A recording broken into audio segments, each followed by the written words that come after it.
We just need to do now the same layout for the cycling fragment and just make a few changes to the IDs and the labels of each record. There'll be different records for cycling. However, before we do that, there's just quickly one thing we need to fix from the previous tutorial. When I look at the preview, to me, the 10K, half marathon and marathon records, they're not spaced enough from the line above.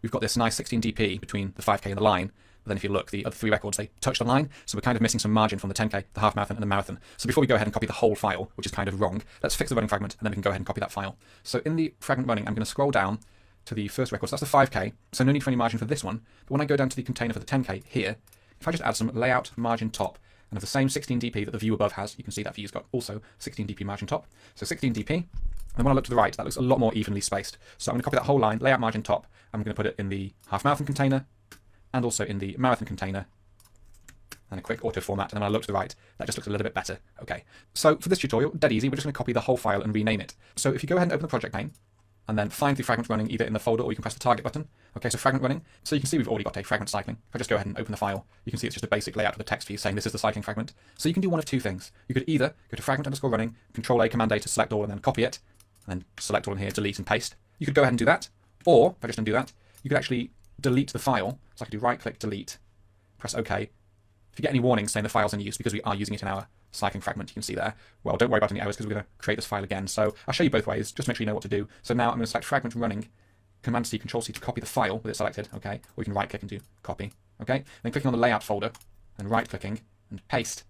And that gives us the option to rename the file. So here I can do fragment underscore cycling. So you've got two ways you can go about copying a layout file directly to a new file name. Either copy the code or copy the whole file, okay? So I'll click refactor and that creates me a fragment cycling, which right now says running. So I'm going to go ahead and close the project pane. I'm going to right click on the fragment cycling and do close others. That's a nice little shortcut to clear off every file apart from the one we want to focus on. Okay, so we just have our fragment cycling. So I'm going to set you a quick challenge now. We want to have different records for cycling and also a different header with a different image for cycling and the word cycling in that heading. So changing the records, changing the header section and changing the IDs so the IDs are named correctly for our click listeners, okay? Now the records that I'm going to do for my record keeper app for my cycling section are longest ride, biggest climb and best average speed. You are free to do the same three or different three or some more records. It's time for another programming concept. What I'll do is mean and why we would use them. Interestingly, interfaces themselves. We just need to do now the same layout that I'm going to do for my long ride, the view, see if you go back to the grab ID you want to do. So decide on what records you want for your cycling section, or indeed if it's a different sport for the or in miles or whatever.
You want to do. So decide on what records you want for your cycling section, or indeed if it's a different sport for this different sports section.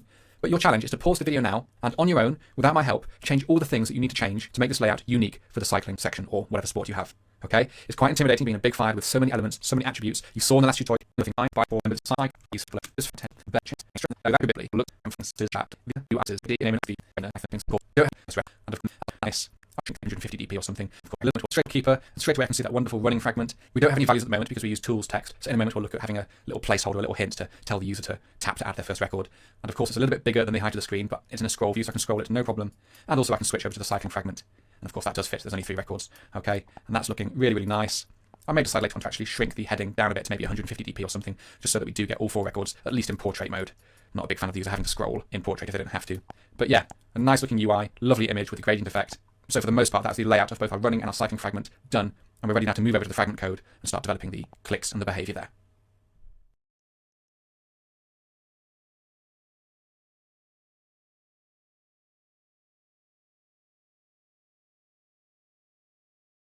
Having pretty much finished the layouts for our running fragment and our cycling fragment, it's now time to move back to the fragment code. So I'm inside running fragment, you can see there. You can go ahead and close down all of the files and open up the running fragment class code. So at the moment, we are using the inflator.inflate method directly to inflate the fragment running layout you can see there. This returns a view.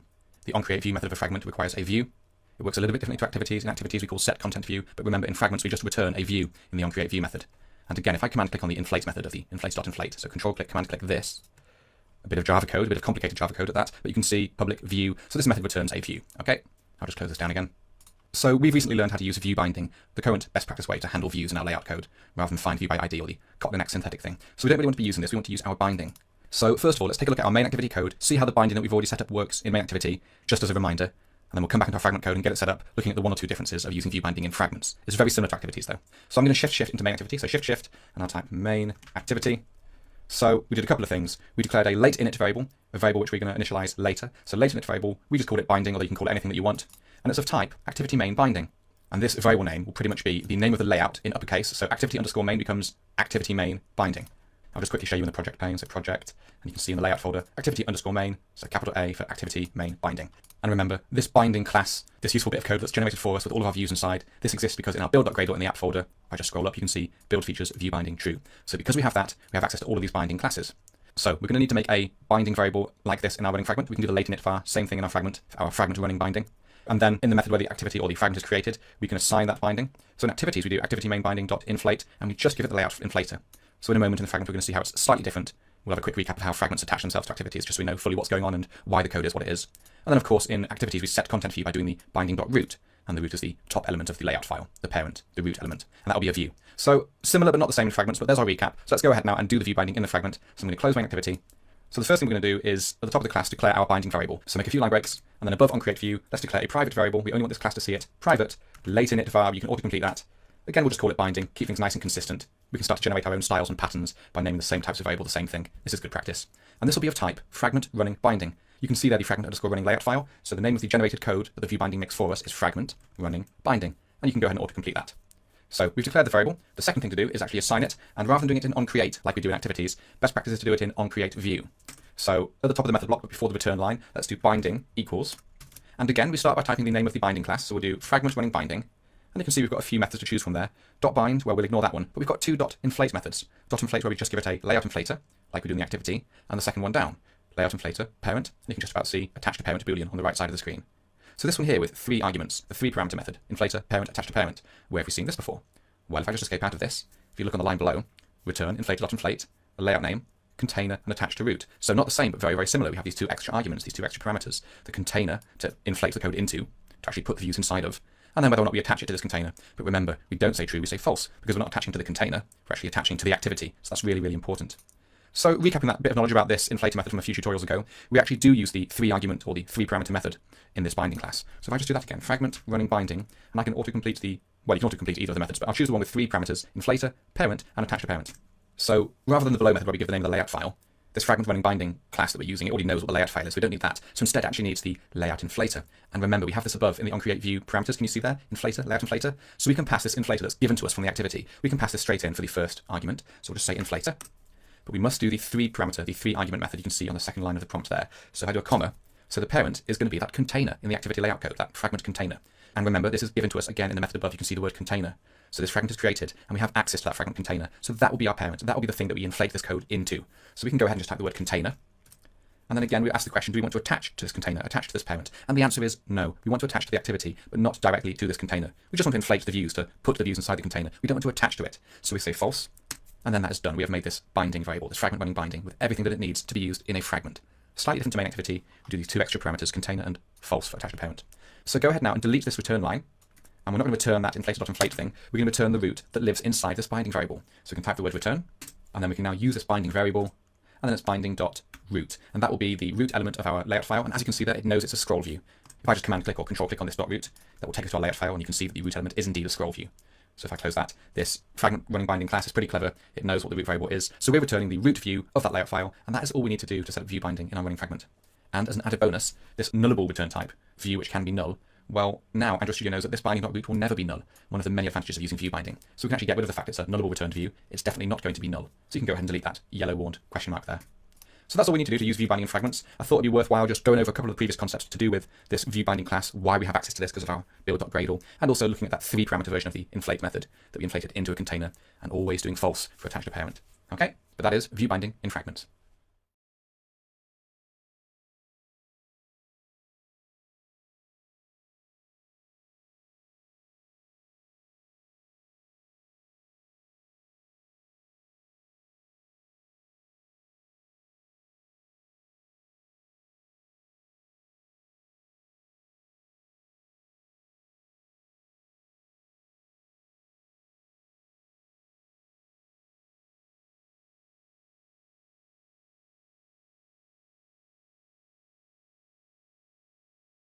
So we'll stay inside running fragment for now. We'll do pretty much all of the running fragment code at once, and then later on we can go ahead and do the same thing for the cycling fragment. So we've got our fantastic binding variable, which will have all of our views inside it. So now we can go ahead and set up the click listeners for our running records. Those running containers, we can make them all clickable. So best practice in fragments, once you've inflated the view, once you've set up your binding variable and returned the view, you don't really want to do anything else in onCreateView. There's another fantastic lifecycle method, and we're going to get onto the activity lifecycle and the fragment lifecycle in just a few tutorials' time. But there's another very useful method that happens automatically. It's not onCreateView, it's onViewCreated. So if you can just underneath the onCreateView method, but before the class curly brace, just make some line breaks. So we're going to start typing another method that exists to us in all fragment classes. You can see we're extending fragment, and that method is called onViewCreated. You can go ahead and autocomplete that. Definitely leave the super.onViewCreated method. Let the call to the parents method happen. Very, very important. It is all that setup code. But after that super method, we can start doing things here. Fragments work a little bit differently to activities. There's the state of it, creating the view, doing the inflation, gathering up all of that code and returning that scroll view that you can see above in the return binding.root. But at this point, it's not actually on the screen. It's made the fragment views and it's created it, but it's not actually being shown. It's not actually in the activity yet. That will happen after the onViewCreated method happens. Okay? So you can sometimes run into problems if you start doing too much stuff, setting click listeners, changing views, changing text views in this onCreateView method. Really good practice. Other than returning the root view, setting up the view here, don't do anything else in onCreateView, but instead do it in this onViewCreated method. Many, many times I've had experiences running into bugs and crashes by doing too much in the onCreateView method. So do pretty much all of your views set up once the view's on the screen in the onViewCreated method. So because we have a fantastic binding, our fragment running binding variable, all of our views in that layout file are available to us. So we can go ahead now and start setting up all of our click listeners. I could do them one by one in the onViewCreated method. I could do binding.container5k and just set an onClick listener. I could do this, but always trying to steer you towards best practice and writing clean code. These standard lifecycle methods like onCreate, onCreateView, onViewCreated, we don't really want to be doing too much in there, putting too much code there. It's always good practice to gather up any bits of code that do the same thing into another well-named method. That way, if something goes wrong and the app crashes, it will tell you what method went wrong. And if we have a method like set up the click listeners and that crashes, then we know exactly what's wrong with our code. If it says, oh, something went wrong in onViewCreated and you have tons and tons of code in onViewCreated, it's hard to see from that crash, from that error, or those debug logs, kind of what's going on. So lots of reasons why it's good to get out of these lifecycle methods. So I'm going to remove this line of code, and instead I'm going to create a new function, and we'll make it a private function. We only want it to be visible by this class. So I do private fun, and we'll call it set up the click listeners. And then just normal curly brackets, no return type, and just the curly braces. Just a recap there of creating a function from scratch in Kotlin. So now we can call this method set up click listeners, and you'll see that the function becomes yellow to tell us that it's being used. Until we use it, it will be grey. Okay, so that's now being used, and we can do the button click listeners inside here. So I'm just going to scroll down, and one by one I do binding dot, and it's the whole container, the whole constraint layout we want to be clickable, so the user can tap anywhere to set the record. So container5k dot set on click listener, and we'll choose this second one down, these curly brackets with 3 dots. That is the shortcut to our anonymous class, our view click listener interface. Okay, we now understand a bit more what's going on under the hood with this code, but it's such a useful shortcut, a lot better than having to do the object, the anonymous class you can see there, colon, viewed on click listener, and then overriding that method.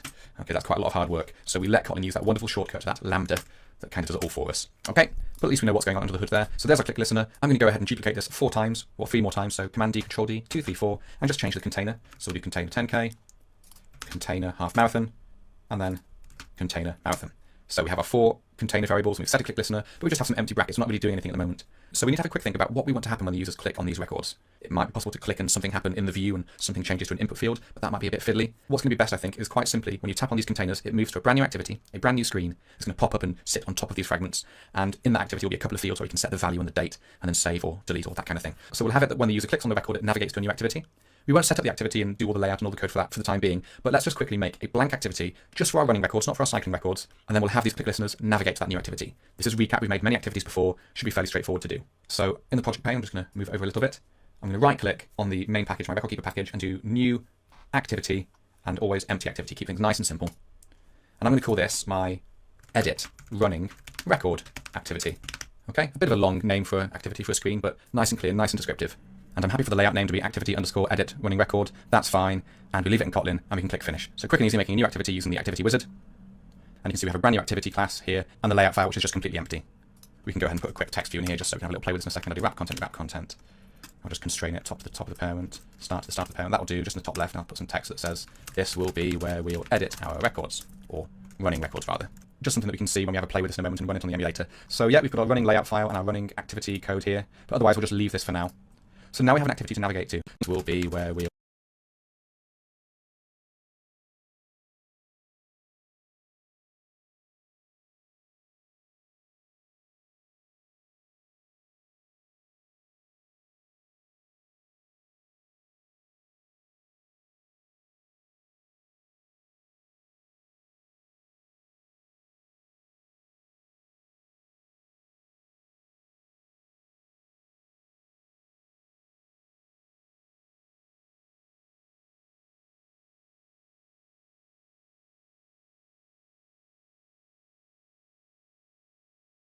edit our records, or running records rather. Just something that we can see when we have a play with this in a moment and run it on the emulator. So yeah, we've got our running layout file and our running activity code here, but otherwise we'll just leave this for now. So now we have an activity to navigate to. So for the time being, all I want to happen is that whichever of these records they click on, it will just launch this edit running record activity. We'll figure out later on how it can distinguish which record's being edited, but for now we just want it to navigate to that screen. So I could go ahead inside these click listeners and put some code, the same code to navigate to that, but far better is going to be to have one method that is responsible for launching that activity. So I'm just going to undo those line breaks, and this time I'm going to type a fictional method that doesn't exist, so we can call this the launch running record screen. Something descriptive. And I'll do the curly brackets to say this is a new function, a new method, and I will use this error to make the method for us. So Alt Enter, Option Enter on the red error, and create function. And that's been done. We can delete the to do, and it automatically makes it private, which is good practice. So we have our launch running record screen, so I can go ahead now and fill out the code for this. So we're going to make an intent variable. So we'll do val intent, and it's going to be a new explicit intent to move from this screen to a new activity by name. So we'll do the curly brackets. So it is the 4th hint down, this package context and name of the class or class bracket star that we need to use. Now, interestingly, in activities, we would just do this for this screen, or more specifically, this activity. So we would do this, or main activity.this if we were in some kind of interface, okay? Let's just try this for now and see what happens when we type this. So it would be from this context, this screen, and it would go to the name of the class. So we'll type edit running record activity, and we've got to do the weird ::class.java thing. We have to point to the Java code for these intents for it to work properly, okay? But unfortunately, we get an error, and when I hover over the intent, it says none of the 2 argument constructors for this intent variable that we're making, none of the 2 argument constructors work with what we've given it, okay? And that's for a very subtle reason, and that reason is that a fragment, you can see at the top there, a fragment is not automatically a context. An activity is, but a fragment isn't. And this is a little bit awkward. However, there is some good news. We have access to a context variable. And again, if I scroll up, this is given to us by being part of a fragment class. So if I just make a line break above this intent variable, if you just start typing the word context, and you can see the top one, it's from a Java method called getContext. If I autocomplete that, you can see it's italicized. That means it's a variable not in our running fragment class, but in our parent class, okay? So this context variable is available to us, and that will be whatever context this sits in. Remember, this fragment is being inflated into a container, and then it's being attached to an activity. So this fragment kind of knows that its context is that activity. There's some other subtle ways that fragments can be used in applications, so the context might be different in those situations. Don't really need to worry too much about that. If you can just take it on faith that this context variable will be the activity's context. So rather than typing this in this intent constructor, we can use this useful little context variable that we have access to. Okay, it is nullable. This context can actually be null. A fragment can be floating and not attached to anything, but the intent constructor here can handle nullable context. So by typing context, the error goes away. So the short version there is, in activities, we can use this, because an activity class, that is a context. Main activity.this or this activity. In a fragment, we can't use this, but we can use this useful little context variable that we have access to. And that will actually be the same context as the activity. We don't need to worry too much about that. giving it this context variable, the intent will take care of the rest. Okay? If that trips you up once or twice and you type in the word this and you can't work out why the intent is complaining, you may need to refer back to this tutorial in the future. It's a common mistake with Android developers getting used to using fragments, but we can just use context, this useful little variable, okay? So we made our intent variable, so now we can just do start activity and give it that intent, and that should work. So we should just make sure all 4 button click listeners call the same method. So I'm going to go ahead and copy the launch running record screen method call and put it in the middle of all those curly brackets. Do a quick auto format to tidy that up, remove the line break. I'll remove these line breaks, keep our code nice and tidy. And yeah, that should be good to go. So let's run this on the emulator to make sure we've hooked everything up correctly and that our view binding works and our button click listeners work. Before we do, actually, it is worth checking to make sure that the new activity wizard did add that activity to the manifest. If I just double click the manifest, okay, I can see here, edit running record activity, good. So the new activity wizard is still putting our activity for us into the manifest. Without this, it would crash at runtime, it would crash when you clicked. I'm just going to do a self-closing tag to get rid of that warning. Okay, so pretty much 99% of the time when you use the new activity wizard, it will put the activity in the manifest. Without this, the app would run, but it would crash when you clicked on the buttons. It would crash here, it would say it couldn't find this in the manifest. Just a little recap there. It's been a while since we made a new activity. Okay, this should definitely work now. So let's run it on the emulator. I'm just going to close down the manifest while we're waiting. We have a nice running fragment, and all of these containers should be clickable. So let me go ahead and click the 5-kilometer record. Okay, and we have a new activity. You can see the name of the app at the top, record keeper, and then we have a little text view. This will be where we will edit our running records. And I can press the back button to go back, and all of the records open at the same activity. And you can maybe just about see with the animation, it's kind of sitting on top of the fragments. It's a new screen that goes on top. So we've got our new activity, our blank edit running record activity. Later on, we can flesh that out and figure out how we're going to save our records and recall them and edit them and delete them and all those kind of things. But we've got our view binding working nicely and our button click listeners all set up, which is exactly where we want to be.